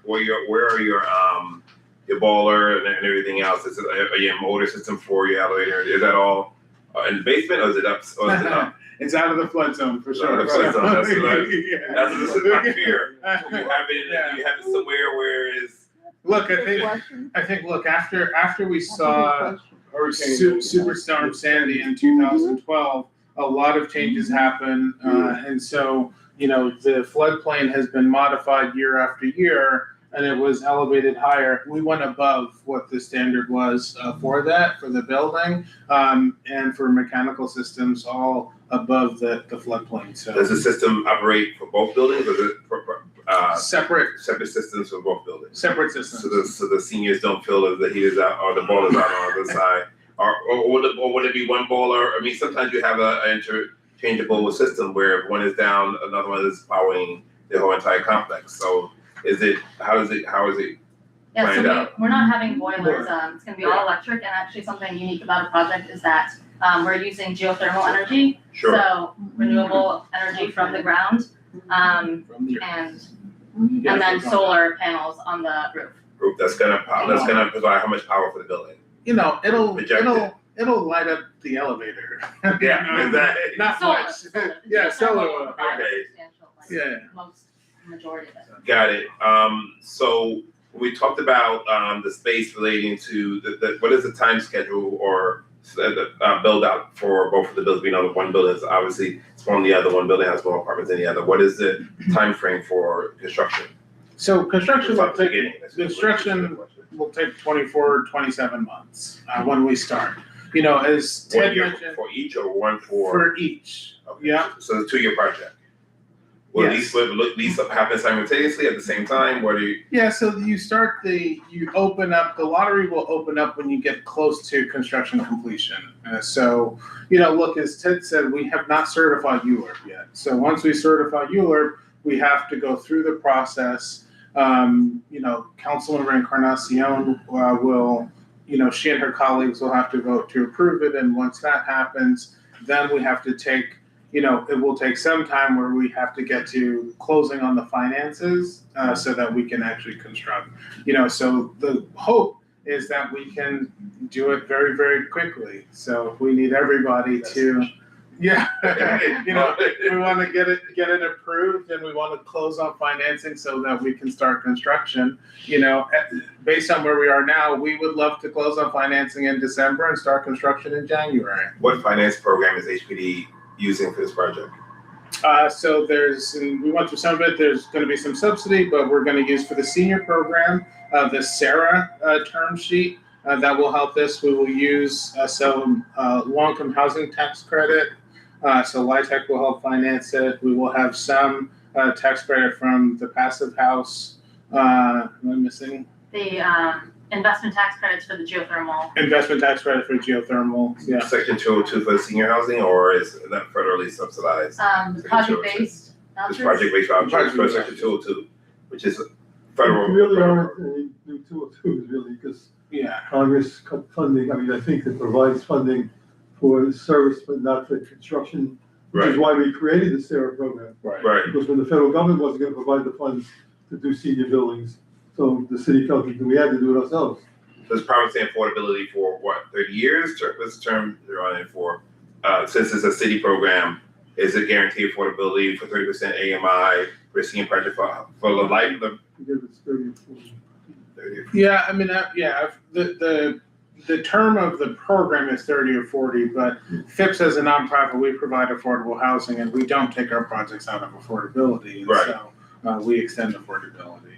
What's the square footage of the green space in back? In the back, so in total, about 34,000 square feet of space. And it's not managed by, even though it's open to the public, is it managed by parks? Is it permanent green space? We're managing it, so it's it's not permanent. You keeping it permanent? We'll keep it permanent, yeah. Thank you, Chair. Just about the communal space, Yeah. you said you wanted the community board and the community in general's feedback. When would you like that submitted to you guys so you can consider it? Yeah, I mean, there's no reason why you can't share ideas with us now. I mean, things take time ahead. I mean, you can give us an idea now. We're not gonna fill it right now because we don't have a building yet and it'll take time, but we want to have a conversation. We want to have a dialogue, even as Rhea talks about with Levine Builders, with local hiring. We want to be engaged, and one of the comments earlier about the lottery that happens, we want to help make sure to get applications in. When we do lotteries, I can tell everyone here, we receive 50,000 applications. There's an enormous number of applications that come in because there's a massive need. And so what we want to do is make sure we get as many from the local community as possible. Many of you know that the local preference used to be 50%, now it's down to 20%. And so how can we increase the numbers in here? And so communication and dialogue is critical, making sure local hiring is happening. And if there are ideas for the commercial space, which is about 1,900 square feet, or the community facility, let us know. Share with us your ideas, because it helps us understand what is on your mind and how we can address the needs of the neighborhood. Before you jump to the council, may I? What is one thing that you wish you could have done with this project because of financing and regulations you could not do? Because of financing and regulations, look, there's so much affordable housing need. I wish we could build more. I wish we could build 1,000 units here. And so I wish, there's just limitations on what you can do. And Anthony, as you know, I used to be on a community board in East Harlem. But the no, that's my homie. She's my favorite, so there's no question about that. I would say that in front of any council member of the city council. So, well, you share the spot, but she's not the council anymore. The two of you equal. So she's my former favorite, but you're my current favorite. But I think there's. Look, ultimately what I would tell people is, because some people are afraid of height.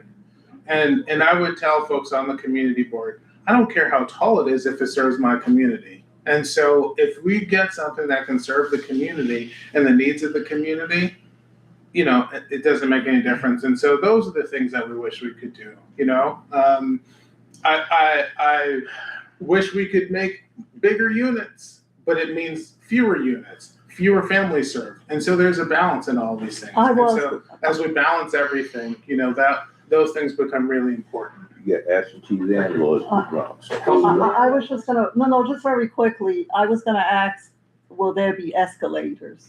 Because, and my only reason for asking that is because I know a lot of seniors, for some reason or the other, are very claustrophobic and don't like elevators. Got it. Maybe the future buildings.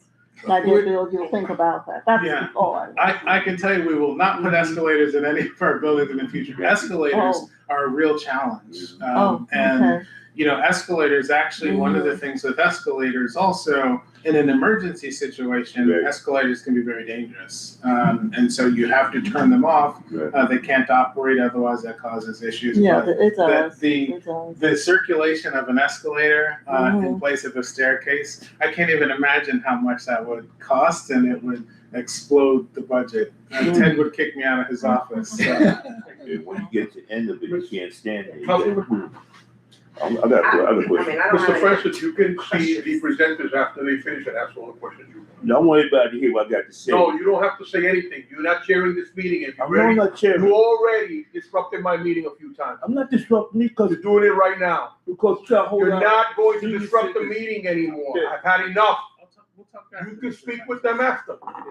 Well, they need to hear this out too. No, they don't. You have any questions? You can ask them personally. But hold on a second. We talked about more than 30 years ago. Mr. Francis, you're out of order and you're pushing me to the limit where I'm going to have you removed and never come back to this meeting again if you don't behave yourself. And I feel embarrassed having to tell a grown man like you the same thing over and over again every time we have a meeting. The man So just why don't you just take a breath? I did. And let everybody finish so we can finish this. I didn't want to end this like this, but you keep pushing. Go ahead, Councilwoman. So what you gonna tell a senior citizen that has a living home care attendant? And hell, what they put with that home care attendant? I'm leaving. I'm leaving there. Because a whole lot of information here and people need to hear about. That was discussed more than 30 years ago. Because I didn't tell you no meeting. I remember when they came here and talked about 90,000 apartments. I'm leaving. I remember when they made that play. I sat in that meeting. All you're doing is disrupting the meeting. There you go. Okay, here you go. We'll talk later. Please, man. I know. I seen when the money worked. But I sat in no meetings up there. All right. Remember when they talked about putting a ferry down here too? They want to take it down to Wall Street, up to City Island. Yeah, I'm sitting up there, White Plains presentation more than 30 years ago. Hey. They won't make a stop down there. Francis, you can give me a call, all right? We'll continue the conversation. A nitro warehouse of 3,000 to 5,000 apartments. All right. Ain't about affordable housing, it's about low income housing. We hear you. Y'all have a blessed one. All right. Have a good night, sir. Anytime. Okay, thank you. Cause they got big plans for this neighborhood. Oh yeah. The mayor made an announcement last week. They're putting up 200 restrooms. But sir, if you don't mind, the council member wanted to ask a question. You have a blessed one. All right. You have a blessed one. Thank you. Madam Councilwoman, yes? You make sure that we need to have a conversation with the Borough President's office regarding his behavior. Because I'm getting tired of this. And I apologize to everyone who's here. He's been doing this for the last 20 years. And it's unfortunate that you have to see that. It's just that he keeps pushing and he does it on purpose to get attention. Okay, so I apologize again. No worries. But I have to make sure that he understands that I'm not putting. Already, as we've said many times, we are veterans in the community board world, so we've seen it all, done it all, heard it all. And that used to be we me. appreciate the dialogue actually and hearing from community, so never have to apologize for the way community behaves at these meetings. It's all good. It's all good. For me, I don't have a question. I think you undersell how much you worked on this project, and how much dialogue you've had with not only our office, but with the community in general, seniors that live in the community, and with groups in the community. We've done tours of this place. We've reached out to commissioners from the DOT, and asked them the hard questions. Community members asking them questions, not just our offices or anyone else. So I think a lot of thought has gone into this project. I think there's always going to be things that we think of. I think the bathroom was actually an interesting thought that came up that I had not thought about before, which I'm not going to put on you, but it is just those things that as we have those conversations, community member experiences and their lived environment come up and appreciate the thought that you've put into it, and that you continue to take those. I mean, quite frankly, I keep asking you, like, when are you going to certify this thing? But I do appreciate that. I know for some of the commercial spaces, there's been conversations around things that are needed in the neighborhood, pharmacies or banks, stores so that people don't have to travel too far, or supermarkets, healthy food, all those things that you've taken into consideration. I know we're not at that part yet, but just highlight those needs again for the community. And yeah, I'm really proud of the project, and with both of these projects, bringing in this influx of housing to the district, we want to make sure that it makes sense for the community, that it reflects the community, and I think that the projects do that. I'm still taking in feedback as well from the community. I think a lot of the questions brought up were really great, and points that were brought up. Councilmember, thank you. I know you care deeply about the work in the community, and so we're honored to have you say that, because this has been the community you've been serving for many, many years. So we greatly appreciate the comments and acknowledgement of the work that the team has done to get to this point, and we want to get to the finish line. Hurry up, leave the house. Yes, ma'am. Thank you. Anyone else have any questions? Yes, sir. Yeah. Say your name, please. So I'm Matthew, also Matthew, from South Bronx United. So we were a part of the site tours, and we were part of the meetings with the community board and HPD and different stakeholders, and appreciated that process. The first question maybe was mentioned already, but it can't be stated enough that intersection is so loud, and so just curious about noise pollution, especially for the seniors. Yeah. And how that will be incorporated into the design. Yeah. Thank you for bringing it up, and it is important. One of the things that Rhea was talking about earlier in terms of passive house, how we make a tight building. We will have windows that are that keep noise out, and we will have elements of the building, including the insulation, that will help absorb sound. And so we're pretty confident through our shared experience building buildings throughout the city in noisy places, which is every street corner in New York, that we can deliver a building that will be responsive to those very needs. And I can tell you, we have built projects right next to elevated subways, and even those that look right out at the subway, the noise really stays out because we've been able to figure out over the years and through experience how we can incorporate the right materials, the right windows, the right building insulation to make sure that people can still sleep at night, because that's important. And one of the things that's that's critical is, as I mentioned, FIPS, we will manage the building, and so if noise is a problem for one of our tenants, we're going to hear about it, and we have to address it. And so if we can address those issues before we're collectively living with it, then we've really worked to accomplish that. We feel very confident in our ability to deliver a building that is noise protected. Got it. Some more questions. We have been working for years to provide access to the waterfront in Mount Haven, Port Morris, which, as you know, is largely inaccessible. The first part that popped up is because of Bankside, but the great swaths of the rest of the peninsula remains inaccessible. For urban planning, we can go on and on about that. And so what we've been doing at South Bronx United is trying to get more and more people to access the waterfront, and we've been trying to activate different public parts of the waterfront. And so with greenery in mind, I'm just curious, first of all, I'm glad to see the marsh and just the thought process behind flood resistance. And I'm just curious if there's any other, for example, you have all that roof terrace space, and I'm glad to hear about solar panels and geothermal, but will there be any kind of green component to the roofs as well? There won't be any green component. That's not in the design because of the solar panels that are up there. I mean, we've really designed it that, every part of those roof areas, the setback areas, are covered with solar panels. So that was not a part of the design. Okay, got it. Last question. I'm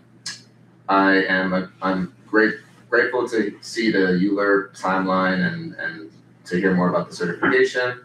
One thing that we've been discussing at South Bronx United is how could we community workshops. We try to bring in a lot of people from the neighborhood together to be with the conversation. Michael Johnson was a member here. Exactly, you know him well. So how could we help you to maximize community engagement for the next community board meeting? And with that in mind, like a lot of people can't attend community board meetings. So how could they be a part of the conversation, provide feedback? I'm also curious how you're synthesizing community feedback. I'm grateful to hear, the feedback that you've heard from community members in this conversation. That's really great. Yeah, thank you for that. Look, community feedback is important, and the first time we came to Community Board 1 was in November of 2021. It was online. We presented in January of 2023, and so we've had a series of conversations. Matthew, you've been a part of some sort of outside discussion. We've incorporated a lot of things. We've looked at things, when we came and initially presented. As you all see, there's no parking in this project. Some board members asked about parking. So we studied that and determined it was infeasible given that location and the scope in the area. You could get like 2 parking spots and it wasn't worth it. So, community feedback has shaped this, through and through. And so how we have gotten to where we are today is based on that. And so it continues to impact that. Even being at the community board tonight, it was, in that conversation, may have been you or others who said, go back to the community board, update. And so that was really the spark that initiated this conversation, another conversation prior to ULURP. And so we want that and we want more of it. And so there are different elements that have shaped it. The design has substantially changed over the past few years as a result of feedback. And so, as we look at it, we can see elements of these things that have been incorporated. And we want more of it. With the commercial space community facility and how you can sort of spread the word. One, I know that the community board live streams this on YouTube, and so that's one way people can see it or check in on it afterwards, and we'll take feedback. But the other things, letting people know as the board requests us to come, when it's on the agenda, letting folks know that this is happening, this is coming up. To the council at the council members' request, we've made presentations to senior centers. So we've gone there, and so she identified and helped us connect with her colleagues there. And so, we can go on a road show and visit others if there's a group who wants a presentation. I gotta say, we're really proud of the project. And so we're really excited about where we are, and we're happy to share it, and we want feedback. And so, if there's, Matthew, if you know of others who want to hear about it, we're happy to go share it. And then later on down the line, when we get to the lottery portion, making sure we spread the word as Levine Builders is looking to bring local hiring, having workshops that they've already done already, partnering on those things become really important. And, you guys have the Hearts Project coming up, which is pretty exciting also. So I'm on the board of one of the organizations that will likely be attendant there. Got it. That all sounds great. Trust me. One thing I'll say is, a lot of people in the community are in survival mode all the time and cannot attend meetings. So I'm just curious if maybe there's an opportunity to do some kind of survey, something that people can do for, without having to, if they're unable to attend a meeting, as you mentioned. Yeah. I don't think a survey would be that helpful at this point in time because we're so close to ULURP certifying, but I'm happy to go, we're happy to go visit if there's a group or if you're hosting a meeting or something, we're happy to present, there's ULURP and there sort of the formal steps of who we have to visit with, but we're going to be part of the community. So it doesn't have to be part of the ULURP, stop, if you will, on that. But if there's a group or there's a meeting and you're like, hey, Matthew, come through, and share what you guys are up to, happy to do it. Thank you. Anyone else? Yeah, Chair, I have a couple, thank you again. 2 things. What are the subcontractor specialties or trades that you are looking to subcontract with? And are they looking to do a contract that provides a prevailing wage to the workers in this contract if they're non-union? That's one. And number 2, when can we talk about apartment amenities? Are you talking about electric for heating and hot water? Is it because they have like similar to like some of these systems that pushes heat or cold air to keep with people having to put in window or in a window area type like air conditioners to mitigate noises? Yeah, do you want? Yeah, so on the subcontracting, so the phase one is gonna be fully prevailing wage. So those will be, reaching out to prevailing wage subcontractors of all disciplines, excavation, foundation, like carpentry, electrical, mechanical. So like the whole host of what it takes to build the project. And How are you auditing those subcontractors to ensure that they're doing local hiring? oh, we have a very robust compliance department within our construction team.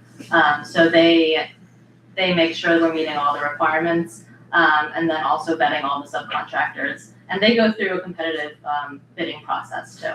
We'd love to be in contact with that process if we are, I know we have been in along the way in many parts of the process of this. And Troy, we'd love to be part of that contract just to ensure, just like you said, communicating that information about local hiring opportunities. We hear often, we're doing our own job fair in April, I believe.